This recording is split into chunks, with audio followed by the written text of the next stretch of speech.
Madame, Monsieur, bonsoir. Les médecins libéraux ne cèdent pas, les représentants de la CPS non plus. La convention qui les lie n'est toujours pas renouvelée.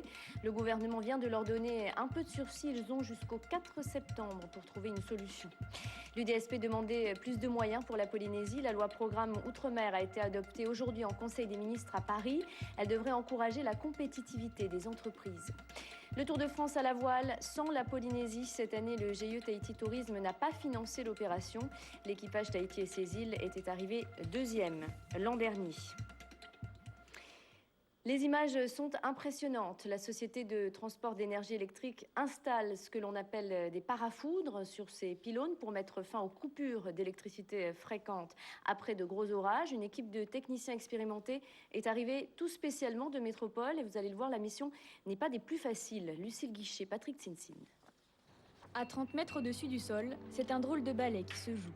Ces hommes luttent contre le coup de foudre, celui qui vient du ciel et qui coupe l'électricité. La ligne qui traverse l'île de Tahiti s'équipe donc de parafoudres. Nous allons survoler la ligne depuis le poste Punarou jusqu'au pylône 23 et ensuite nous allons revenir nous installer au pylône 31 pour pouvoir voir les équipes travailler. Si le paysage est magnifique, la mission est ardue. Les pylônes sont difficiles d'accès. Une équipe spécialisée venue de métropole, des funambules de la fée électricité. On a fait 20 poteaux, 20 pylônes.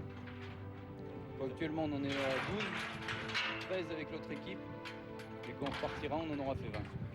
On a fait les zones où l'orage tape le plus souvent. On est obligé de venir en hélicoptère. Ensuite, la végétation, où il a fallu préparer le terrain. Et enfin, le travail qu'ils font. Ils n'ont pas droit à l'erreur. S'ils font tomber la ligne, pendant plusieurs mois, on serait coupé de cette ligne. Le coup de foudre, on ne s'y attend pas, c'est bien connu. Surtout que celui-là est particulièrement puissant. Alors pour l'éviter, il faut tout un attirail. La foudre, elle tombe, il y a plusieurs millions de volts qui tombent en quelques microsecondes. Hop, elle passe la distance ici, là, entre les deux. L'air n'est plus assez isolant, d'accord? Et donc la foudre, les millions de volts vont passer de cette corne-là à cette corne-là.